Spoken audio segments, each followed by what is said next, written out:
one. The next loan we have is a little bit more complex. Most things are than that one. And that's for a company called J&K Glass. Now, J&K Glass is a company owned and operated by an individual who's been involved in the glass market for over 25 years. And when we say glass, we mean it's any product that's based around glass. So it could be glass balustrades, glass balconies, glass windows, glass doors, specialist glass of all descriptions. So they manufacture the units at their site in Cookstown Industrial Estate.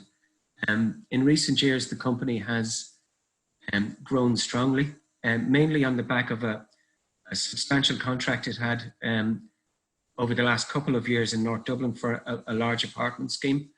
The good news from the company's perspective is that that large apartment scheme, which is now just completing, is the first half of a two-wave apartment construction by a large building company, Twinlight. So that large building company has actually pre-sold the apartments to a major international capital fund, and they will rent out the apartments. So these apartments are not going to go in the open market. There's no likelihood that the COVID-19 crisis would cause the builders not to complete out or anything like that. They've actually already sold them. So the next phase will see J&K Glass continuing its strong turnover of 2019 and the back end of 2018, where they've turned over in excess of €2.5 million. They expect to do that again in 2020, or some of it might, because of the last 4 or 5 weeks when they haven't been able to operate, some of that might fall over into 2021. But essentially, they have a very strong single contract, but don't rely just on that contract. They do lots and lots of one-off and bespoke stuff and smaller developer contracts as well. The key part of this, I suppose, is that we're secured against 2 properties. They're both adjacent to each other, although not next door to each other. But the really interesting thing is where they are. They're in an industrial estate called Cookstown Industrial Estate.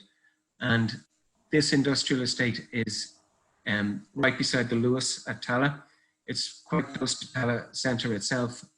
And crucially, in the case of these industrial units, they are almost adjacent to the front door of Tallaght Hospital. And you're literally talking about 100 yards. The multi-storey car park for Tallaght Hospital adjoins one of the units.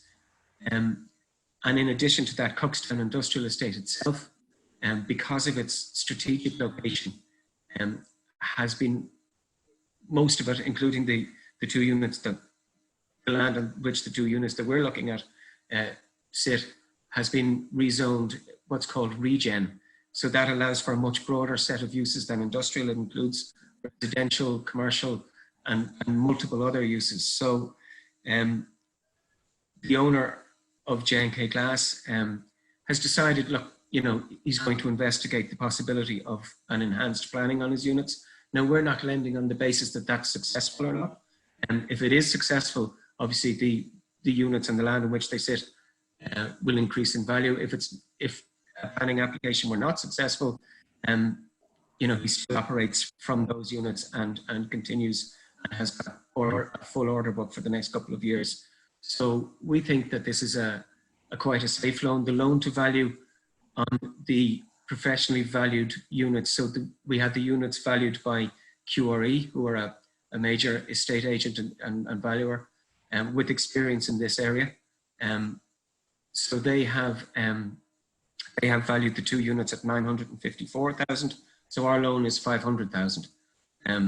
So there are quite a lot of fallback positions, if you like. If J&K Glass didn't perform well, even though it is contracted out, we can see the contracts out for the next year or 18 months. But for some strange reason, they fell away. And the company got smaller. He could still sell one of the units for roughly the amount of the loan and repay the debt and operate at a smaller level. So we think that this is quite a good loan. It's a strong company. In the current context, it's got future orders which are vital in the current context, and the loan to value is low. This isn't any old industrial estate. This industrial estate is better than most industrial estates, given that it has a zoning that's not enjoyed by other areas. So there is always there's always we expect that there will be a different form of demand for property in that estate than there will be in other industrial estates. It's highly likely that in 10 or 15 years' time, if you went to that industrial estate, you'd see very little industrial activity. There would be lots of apartments and retail and mixed-use developments. So as industrial property goes, we think it has some exceptional features which wouldn't necessarily be in every industrial property. So all in all, we're quite happy with the risk profile of the loan. And we think that the return, again, being offered, given the risk profile, is very strong. Great. So I'll see you down there shortly. Yeah, great. Has anyone got any questions after that on any of the three loans?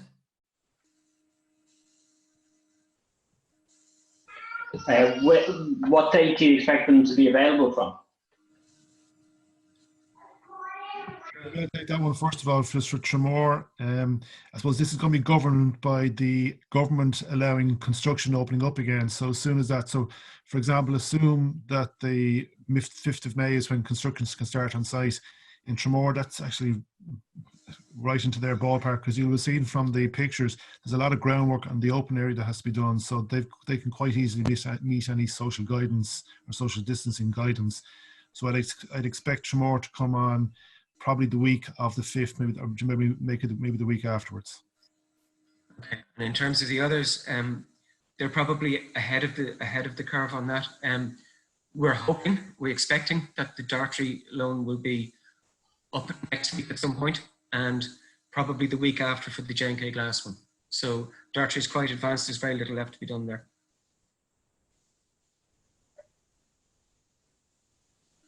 Are the two properties that are secured against the JK Glass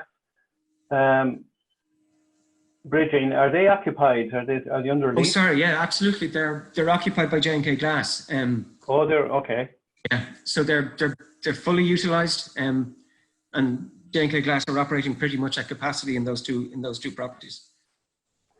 Are those a 1960s vintage, 1970s? Yeah, they're that type of thing. Yeah, they are. They're probably late 60s, early 70s. Looking at them now, they have been renovated since he bought them, but they're not a modern vintage industrial property. No, they're not. But they've been valued accordingly. And in fairness to QRE, they did about 10 comparisons on their valuation to us. Showed why our subject properties were better than some, worse than others, and they honed down both the rent per square foot that would be acceptable and the yield to come up with the value that they've come up with. So I'm satisfied that they've done it quite scientifically. Okay. And they're freehold title on them. Oh yeah, absolutely. Yeah. Okay, thank you. And just to be clear, they were valued about 2 weeks ago, so it's a very recent valuation. It wasn't pre-COVID. It was valued in the middle of the COVID crisis. And just in terms of, I suppose, just for clarity, the regeneration zoning on those properties does give them a different value, whether you assume the planning will be taken or not. There is a certain hope value because of the zoning you have, but the valuation that we've got has, what they did was they ascribed standard industrial unit valuations to them that you get in neighbouring industrial estates that don't have this zoning, and they added 15% to it, which we think is reasonably conservative. The zoning is considered valuable than not having it. So 15% we thought was reasonable, conservative excess valuation because of the zoning. And that valuation is loaded onto the site, is it onto the document supporting the bridging? No, we don't load it up. We just give details of it. Okay. What was the exact valuation, Paul? It was 950. 954 500. Yeah. Okay, thank you. Thank you.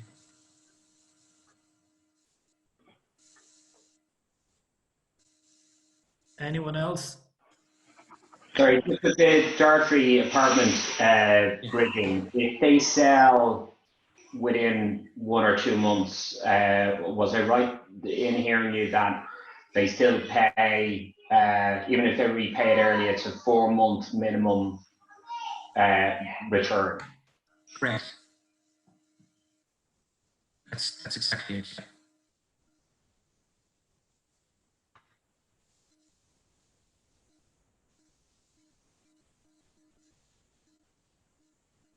Which is reasonable. You couldn't, you know, that's still gets you what, 4, 8, 32, 3.2%.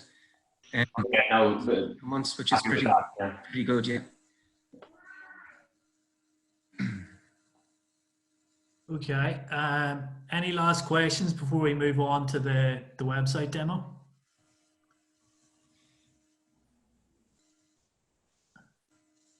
No.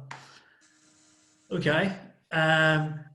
So if there's anyone that's, you know, an active investor and wants to drop off now, feel free. I'm just going to go through the new website, some of the new features, how to make a deposit, how to generate your IBAN, and things like that. So if you've all been on the new website, it's got a nice new look.